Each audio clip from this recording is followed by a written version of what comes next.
Let's go back in time to 1932 as Converse brings you historic footage of the legendary original Celtics, with whom all great professional teams are compared. We have now taken over your radio.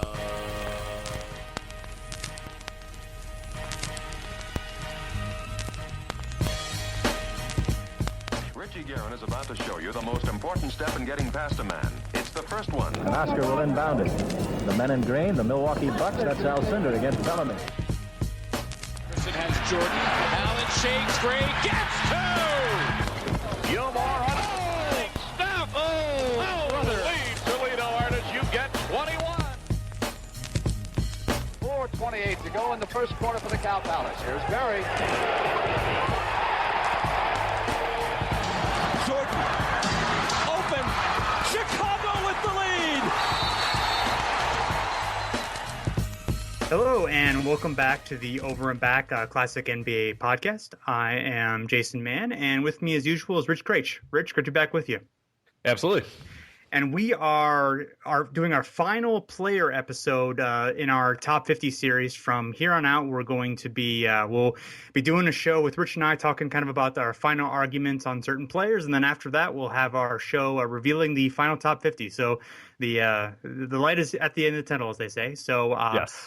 Joining us, a very special guest. He is the host of the very popular Dunc'd On Basketball Podcast and a writer for such sites as Nylon Calculus. Nate Duncan, welcome back to the program. What's going on, guys?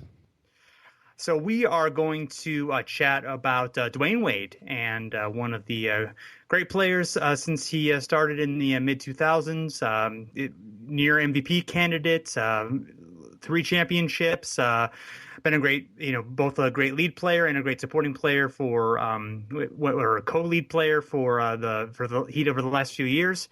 And looking kind of at the little bit of the overall case for him, he is 62nd all-time in win shares, 29th all-time in win shares for 48, 11th in box score plus minus, and 26th in value over replacement player.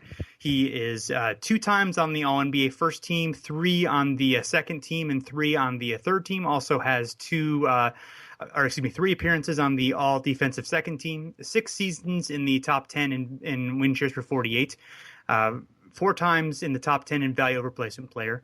He is second all-time in usage percentage and 21st all-time in points per game. On the in the Bill Simmons Book of Basketball Pyramid, he ranks 28th out of 96 players. This was done in 2010. And in the Slam Magazine 500 Greatest Players, he is 49th, which was done in 2011. So but probably not much change since then, even though he's slowed down a bit over the last couple of years. Just dynamic scorer, great all-around player, lots of versatility. And other than durability issues, I don't see much of an issue with him getting into this top 50. But Nate, what do you think about Wade's top 50 case? Yeah, the one thing that you didn't mention is that I think he is almost unequivocally a top 4 shooting guard of all time. Mm-hmm. And when you consider that, there's no way that he would not be in a top 50, even a top 50 that you're making for all of NBA history. He's got to be in there, and probably even a top 25 player, you would have to say, relatively comfortably. I mean, the only sad part is that he hasn't had the durability. I mean, he missed basically that whole 07-08 season. He missed about half of their title defense in 06-07. And, really since 2012, he's kind of been somewhat of a part-time player. But nonetheless, when he has been able to stay on the floor, he's aged relatively well when you consider the fact that he's not as tall as some of the other shooting guards, though he has that huge wingspan. So, yeah, I think he's right up there. And even with Kobe, he's probably had 2 better seasons than Kobe ever had, and a better playoff run by far than Kobe ever had. So Kobe on longevity, you could say, I think he's right up there with Kobe, in my opinion. Doesn't have the longevity, but really just clearly a top 50 player in NBA history, no question about it. Real quick, Nate, who are the other shooting guards that you would say you'd probably put over him? And I think we'd probably tend to agree, but for people that maybe just aren't aware, who would you have over him or possibly just under him? Well, Jordan clearly would be higher. I'm gonna have to argue. No, but I think the next tier would be Jerry West, Kobe, and Wade. And I think choosing between those three, there are very powerful arguments in favor of all three. West, unfortunately, is before my time. I don't quite have the familiarity with him, and also just as kind of a little bit shorter of a guy. You wonder how he would necessarily compete in today's game, but he was also really quick and an underrated playmaker back in the day as well, and obviously basically a first team all NBA guard for almost 15 years. So pretty hard to argue with him. And then, but Kobe and Wade as well. So I think all three of those guys would be difficult to choose between, but that's not the point of the podcast. So exactly, yes. I was just kind of curious on what your kind of tier ranking was, and that was I absolutely agree. I'm the same tier as you. And I think Jason, are you the same? I would. Sorry. Yeah, I would agree. Nate, go on with your point. Oh, I was going to say, I think there's a very clear drop off behind those three. I mean, who would be after them? You're sort of getting into Vince Carter, Reggie Miller, like Clyde Drexler eras, if you want. It gets really murky. It's kind of funny, and that's I think, and that's why I asked the question to you initially, because you mentioned, how do you not put one of the top 4 point guards, or obviously a top 5 shooting guard rather of all time in the top 50, and when you really look at it, I mean, you kind of, of that position, there's not a whole lot of guys that stand out as like all-time greats. And compared to when you look at some of the other positions that seem a little bit more rich in it, as you said, you get to that, obviously you have Jordan, and then you have that tier 2, and then you get tier 3, and then it's like guys that you're like, I don't know if those guys are even top. So when you look at a guy like Wade, and he's so clearly in, like you said, that tier 2 of shooting guards, I'm with you. It's hard to make an argument that he wouldn't be in the top 50 of all time, just given what he can do in that position all time. And he just ranks out super, super well amongst all time shooting guards. So yeah, he's to me, he's a very, very good top 50 candidate. Yeah. And I wonder if part of that, I wonder if part of that is because of the way kind of the game was played, kind of involving into the 80s, where the guard positions were less defined. A lot of guys who were kind of both guards. There were certain guys who were obviously more point guards and certain guys who were more shooting guards, but a lot of the guys were kind of in between. So the role I don't think is as defined as it kind of became later. And just because of how the game evolved, with the 3-point not being until 1980, I feel like there's been more of a chance for guards to kind of stand out. I mean, even particularly shooting guards in the past 30 years or so.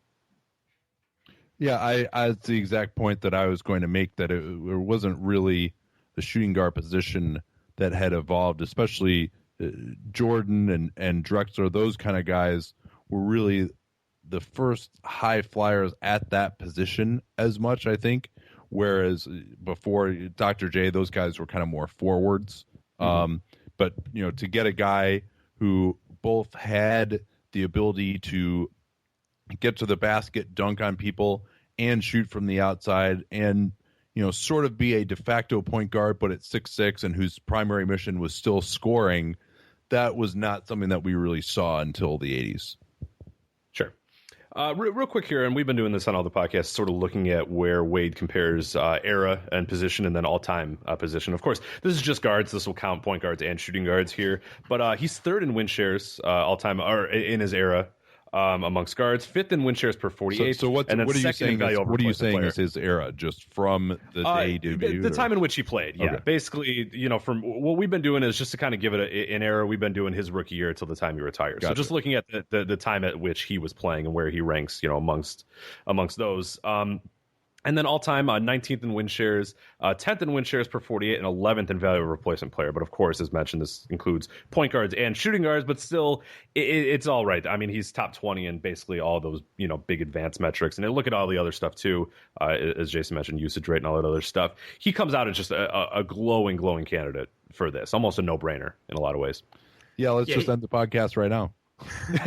No, yeah, I mean, hot take. All right, so never mind. Wait, he was the closest guy for me as far as the post 1996 guys to being a no brainer. But I felt like there was at least a little bit of discussion to kind of put him there. The one thing that surprises me a little bit, and it's not a huge thing, but only twice on the All-NBA first team, which only in quotes. And some of that I'm sure is injuries, and some of that is being behind Kobe and just being behind a litany of other great more point guards than shooting guards. But obviously that has an effect when you're talking about the All-NBA teams.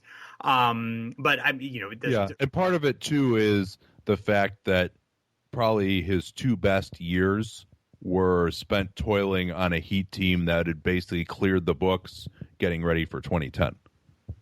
Yeah, that's a good point. That awful Jermaine O'Neal. I was looking at that team when we were doing research. Like that team did not exist. That I think it's the 08-09 Heat. It's like Quentin Richardson and Jermaine O'Neal and Dwyane Wade, and it's like what is this team like?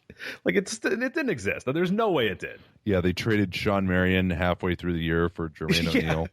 Right. Well, no, that didn't happen. It just didn't. There's no way. Yeah. Jermaine O'Neal on the Heat never happened. I'm confident of that. I don't think the last 8 years of Jermaine O'Neal's career happened. So. I guess he popped up here and there. He was in the Warriors for a little while. I remember that. That's yeah. But that's they were doing post-ups for him, I think, on the Warriors. But it's a good idea. Yeah. So, anything else, Nate, that stands out to you about Wade? How underrated of a playmaker and a passer he was.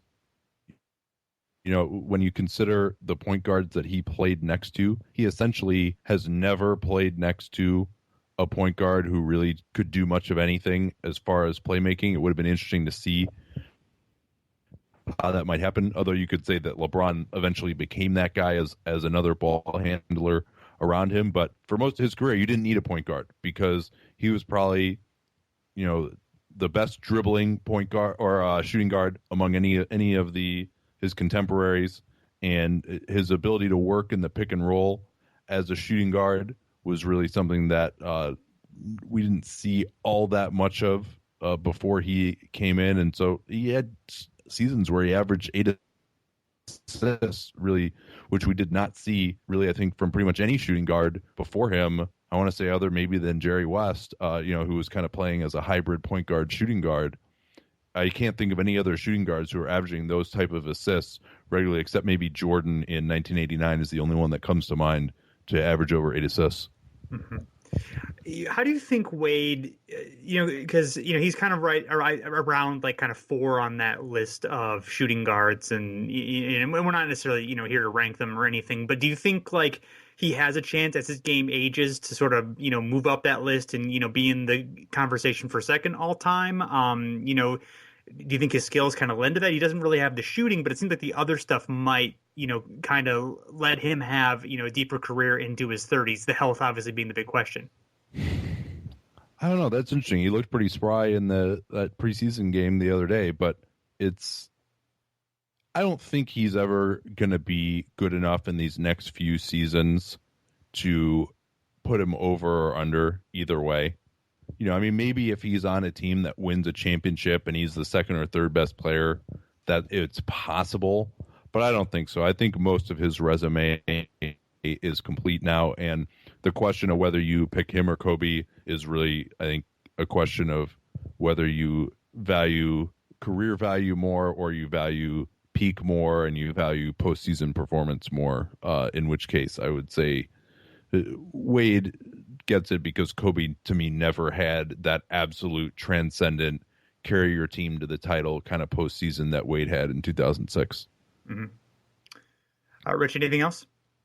No, I think we've basically wrapped up as much as we can on Wade. I feel bad that we couldn't really get into a heated discussion or whatever, but when you have a guy like this, it's sort of just, there's really not much you can slight the guy for other than, as like you said, the longevity thing could be something. But, you really look at his career, and it's not been a particularly, short career by any means. We're starting to see a little bit of the fade now, and like Nate said, I don't believe, in the next few years he's going to do anything to really dramatically increase his case or whatever, but stranger things have happened. We don't know exactly, but it doesn't really, everything's there for Wade as well. And that peak that he had, that essentially 06 till 2010 peak is unprecedented, and it's just amongst shooting guards. It's something other than really Jordan and a few others have even come close to. So for me, it'd be nice to have a big long argument, but there's not much to be made. It's pretty well a case, closed case on Wade for me, at least. Yeah. Nate, you want to let everyone else know where they can find you? Absolutely. Nate Duncan, NBA. I usually live tweet whatever game I'm watching from my Twitter account, and there's links to most of my stuff. I'm writing for SI.com with the Cauldron at the moment, also Nylon Calculus on occasion, and also the Dunc'd On Basketball Podcast, which you can find a link to in my Twitter bio as well. That's pretty much, we're doing season previews for hopefully all 30 teams. So that's whatever your favorite team is. Hopefully we'll get to your team, and you get an hour of insight between me and a beat writer or team blogger who knows a lot about the team. So hopefully that'll be interesting to people. All right, Nate. Well, thanks so much for joining us again. And you can find us at hardwoodparoxysm.com. We also have we're on iTunes, both Over and Back podcast and the HP Network podcast, network of podcasts are all both on iTunes. We appreciate a rating and review. You can find us on Twitter and Facebook at Over and Back NBA. And also we have our forums where you can chat about any of our shows, any of these top 50 players, or anything related to basketball history that you would like at overandbacknba.com. So thanks everyone for listening, and we'll be back again soon.